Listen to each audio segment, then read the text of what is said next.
Hello friends, welcome back to new homoeopathy. मैं इस channel पर बीएचएमएस के कॉम्प्लिकेटेड टॉपिक्स को इजी तरीके से समझाता हूं और उनके नोट्स भी प्रोवाइड करता हूं।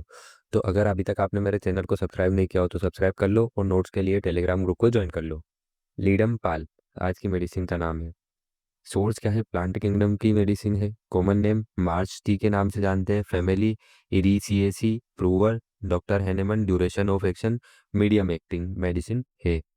इंट्रोडक्शन है frequently use medicine for injuries, skin issue, rheumatism and gout. ठीक है, एक बहुत रेगुलरली यूज्ड मेडिसिन है कट इंजरीज के लिए या स्किन इश्यूज के लिए, स्किन इंजरीज के लिए, रूमेटिज्म गठिया के लिए, गाउट के लिए। ठीक है, और ये मेडिसिन जो है ये एक वाइल्ड प्लांट से डिराइव्ड है जिसकी कोई यूटिलिटी नहीं है। कब तक यूटिलिटी नहीं है? आफ्टर पोटेंटाइजेशन ही इसकी यूटिलिटी है। अगर पोटेंटाइज नहीं किया है तो इस मेडिसिन की कोई यूटिलिटी नहीं है।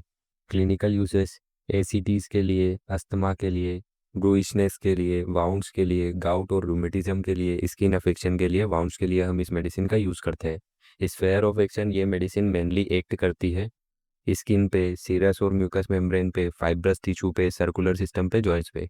Pathogenesis slow down capillary circulation specially in the extremities. ठीक है, मतलब ये क्या करती है कि ये मेडिसिन जो अपने हाथ पांव है उनके कैपिलरी सर्कुलेशन को स्लो डाउन कर देती है, जिससे हमारे हाथ पांव क्या होंगे? अगर ब्लड का सर्कुलेशन नहीं होगा तो हाथ पांव ठंडे पड़ जाएंगे, leading to coldness of the surface. Affect fibrous tissue and joints, मतलब फाइब्रस टिश्यू मसल्स को और जॉइंट्स को अफेक्ट करती है। और क्या कॉज करती है? जॉइंट्स को बड़ा कर देगी।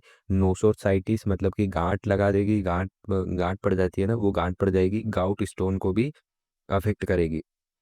कॉन्स्टिट्यूशन ये मेडिसिन जो है एक एक्यूट मेडिसिन है, तो कॉन्स्टिट्यूशन इंपॉर्टेंट नहीं है। फिर भी टिपिकली जो पेशेंट है वो वेरी चिली है, सोरिक और सिफिलिटिक बैकग्राउंड का है और रूमेटिज्म इसकी डायथिसिस रहेगी, मतलब हाथ पांव दर्द होते रहेंगे। और guiding symptom general lack of body heat, अपन ने देखा कि इसमें कोल्डनेस है तो बॉडी हीट की इसमें कमी है। Yet can not tolerate bed warmth, फिर भी वो गर्मी को सहन नहीं कर पाता। ठीक है, मतलब इसको ऐसा समझो कि पेशेंट जो है उसके हाथ पांव ठंडे है, तो अपन ने क्या किया, उसको कंबल उड़ा के और बेड पे सुला दिया, लेकिन वो वहाँ पे चैन नहीं पड़ेगा उसको, वो वहाँ से उठ उठ के भागेगा। Feel cold externally but does not feel cold subjectively, patient को जो है बाहर से ठंड महसूस होती है लेकिन रोगी को खुद को ठंड नहीं लगती है। जैसे अगर मैं, ठीक है, पेशेंट को टच करके देखता हूँ तो मुझे क्या लगेगा कि हाँ पेशेंट ठंडा है, लेकिन मैं उससे पूछूंगा कि आपको ठंड लग रही है तो वो बोलेगा कि नहीं मुझे ठंड नहीं लग रही है। Relief from cold applicants like secale opposite to arsenic. ठीक है, मतलब कि पेशेंट को अगर अपन कोल्ड अप्लाई करते हैं तो पेशेंट को रिलीफ मिल रहा है। ठीक है, पेशेंट कोल्ड है फिर भी अगर हम कोल्ड और अप्लाई कर रहे हैं उसको, तो उसे जैसे हम बोलते हैं ना ठंड की सिकाई करना है, ठंडे पानी से इसकी सिकाई करना हाथ पाँव की, तो ठंडे पानी से सिकाई करेंगे तो उसे आराम मिलेगा, जैसे स्काल्ट में मिलता है, लेकिन आर्सेनिक में ऐसा नहीं होता है। Severe swelling and shooting pain in knees, ठीक है, पेन में बहुत तेज स्वेलिंग आएगी और पेन पेशेंट चिल्लाएगा, चीखेगा इतना। ठीक है, जब चलेगा तब। Joints stiffness movement is possible only after applying cold. ठीक है, जॉइंट्स जो है एकदम कड़क हो जाएंगे, रॉड टाइप हो जाएंगे, और कब मूवमेंट पॉसिबल होगा? बस जब पेशेंट जो है ठंडे पानी से या बर्फ से सिकाई करेगा। रूमेटिज्म और गाउट इन लोअर लिम्स, ठीक है, हाथ पांव दर्द करना या गठिया रोग हो जाना छोटा पाँव में, विच असेंट्स अपोजिट टू आर्सेनिक, मतलब इसमें क्या होता है, असेंट्स मतलब नीचे से ऊपर की ओर आएगा। ठीक है, सबसे पहले आप मानो कि अपनी एडी में पाँव, एडी में गठिया रोग चालू हुआ, ठीक है, रोमेटिज्म चालू हुआ, फिर वो अपनी नी में आ गया, फिर वो अपने हिप जॉइंट में आ गया। लेकिन आर्सेनिक में जो होता है वो ऊपर से नीचे आता है। ठीक है, सेलो एंड फीट अप टू नीस, मतलब कि पाँव जो है वो एकदम सूजा हुआ रहेगा नीस तक। Unbearable pain while walking, patient जो है चल फिर नहीं पाएगा। Ball of great toe swollen, painful heels, patient का जो ग्रेट टो है मतलब अंगूठा है वो एकदम सूजा हुआ रहेगा, और पेनफुल हिल्स जो उसकी हिल्स है वो भी एकदम पेनफुल रहेगी और वो वहाँ पे नीला पड़ा हुआ रहेगा। पंचर्ड वाउंड, ठीक है, nails injury, red bytes, sharp object, मतलब कि पेशेंट को किसी ने एकदम जोरदार घाव से मारा है। ठीक है, ऐसा कि उसकी स्किन फट गई है, पंचर हो गई है। ठीक है, पंचर्ड वाउंड, किसी ने नाखून लगा दिया, ठीक है, या तो फिर रेड चूहे ने काट खाया, या तो फिर किसी ने शार्प ऑब्जेक्ट से उसे मारा है। Swollen joints aggravated at night and in heat, ठीक है, पेशेंट को जो है जो घुटने हैं, जो जॉइंट्स है वो एकदम सैलोअन है, सूजे हुए हैं, जो एग्रावेट होते हैं नाइट में पेशेंट को ज़्यादा दर्द होगा। एंड इन द हीट, ठीक है, और जैसे वो हीट में जाता है या तो फिर बेड में जाता है तब उसे वो जो है एग्रावेशन ज़्यादा होगा। Skin eruption burns and stick like insect bite, patient को जो है स्किन पे जलन होगी और उसे ऐसा लगेगा जैसे उसे किसी कीड़े मकोड़े ने काटा है।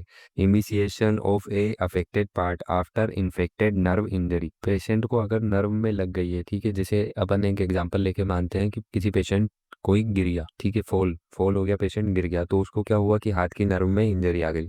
तो उसके बाद क्या होगा कि वो जो अफेक्टेड पार्ट है, ठीक है, हाथ जो है वो अफेक्टेड पार्ट है, वो कैसा हो जाएगा, वो पतला हो जाएगा और वो ज़्यादा काम नहीं कर पाएगा, वो वाला हाथ कमज़ोर हो जाएगा। एलिमेंट्स फ्रॉम, अब कॉजेशन क्या क्या है, ये सब क्यों हो रहा है? अल्कोहल अब्यूज़ की वजह से, कॉल्चिकम के साइड इफेक्ट की वजह से, या इंसेक्ट स्टिंग, किसी कीड़े मकोड़े ने काट लिया, या तो फिर शार्प इंस्ट्रूमेंट से इंजरी लग गई। पार्टिकुलर्स में हम बस इंजरी देखेंगे। तो पंचर्ड वाउंड, ठीक है, मेडिसिन काहे के लिए दी जाती है? पंचर्ड वाउंड, एकदम किसी ने पंचर कर दिया हो नुकीले घाव से, ठीक है, नेल्स से, या तो फिर चूहे ने काट के आया हो, या मस्कुटो बाइट से हो गया हो। Ice injury with ecchymosis ice injuries with ecchymosis, ठीक है, मतलब कि पेशेंट को जो है आंख में इंजरी है इकाइमोसिस के साथ, नीलेपन के साथ, ब्रूइशनेस के साथ। Pain as if the whole body is bruised and beaten, patient को कैसा है कि पूरी बॉडी में पेन हो रहा है, कैसा पेन हो रहा है कि उसे किसी ने बहुत जोर जोर से मारा है। Pain in ankles us if spread, मतलब कि पेशेंट को एड़ियों में ऐसा दर्द हो रहा है जैसे उसको मोच आ गई हो। Discolouration after injuries, black and blue marks turn green, patient की जो है स्किन डिसकलर हो गई है, मतलब कलर चेंज कर लिया है, अगर कहीं पे लगी है तो या तो काली हो गई है या ब्लू हो गई है, और जो बाद में जो है 1-2 दिन बाद टर्न हो गई है ग्रीन में। इमिसिएशन ऑफ द अफेक्टेड पार्ट, मैंने आपको बताया इमिसिएशन मतलब क्या है, किसी को अगर नर्व में इंजरी हो गई हो तो वो पार्ट अफेक्ट हो जाता है, वो पार्ट कमज़ोर हो जाएगा, दुबला पतला हो जाएगा, इस टाइप से। रूमेटिज्म और गाउट, एक्यूट टाइप में क्या क्या देखने को मिलेगा हमें? जॉइंट्स जो है वो swollen है और हॉट है। इन्फ्लेम्ड पार्ट जो कैसा है, रेड हो सकता है, पेल हो सकता है, वर्स हो जाएगा नाइट में।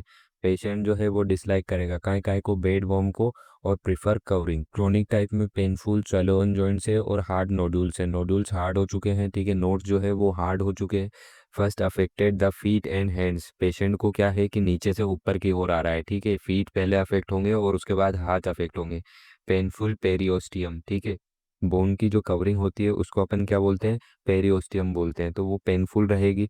Common in left shoulder and right hip, patient को जो है दर्द होगा, कॉमन रहेगा, ठीक है, लेफ्ट शोल्डर और राइट हिप में। Painful ankles and soles, difficult stepping, मतलब पेशेंट को जो है एंकल्स और जो पाँव की सोल्स, नीचे की त्वचा जो है, एड़ियों और तलवों में पेशेंट को एकदम दर्द हो रहा है जिससे उसे चलने में परेशानी आ रही है।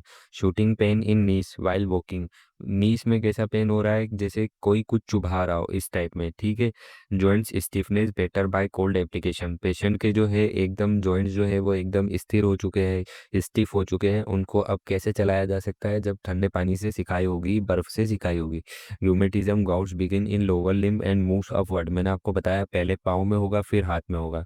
जनरल मोडालिटीज, एग्रावेशन कब कब देखने को मिलेगा? एग्रावेशन बेड वॉर्म में देखने को मिलेगा, ठीक है, नाइट में टच से, मोशन से, अल्कोहल से, इंजरी से, या पंचर्ड वाउंड से। एम्लोरेशन आराम कब कब मिलेगा? कोल्ड एप्लीकेशन से, आइस कोल्ड वाटर से, और फ्रेश एयर से। पोटेंसी एंड डोसेज 230 से 200 में हम कब देते हैं? कॉमन इंजरीज के लिए या स्किन कंडीशन के लिए। 1 m या ऊपर उससे हायर कब देते हैं? डीप सीटेड रूमेटिज्म और गाउट, जब किसी के लंबे समय से हाथ पांव दर्द हो चुका है हो, ठीक है, मतलब हो रहे हो, जैसे बूढ़े इंसान में होते हैं और उसे गठिया रोग हो रहा हो तब। रिपीटेड डोज नीडेड हो सकता है एक्यूट केस में। निमोनिक एक स्टोरी फॉर्म में हम कोल्ड और स्टिफ, लीडम की स्टोरी के फॉर्म में हम इसे याद रख सकते हैं। Ledum is for people who are cold but can not tolerate heat, feel cold yet heats warms, must uncover in bed. Punctured wound, nail, red bites, insect sting. Severe joint stiffness relieved only by cold water. Pain in heels, toe as if bruised. Swollen feet, knees, and painful joints. Painful acne, facials, eruptions like brandy drinkers.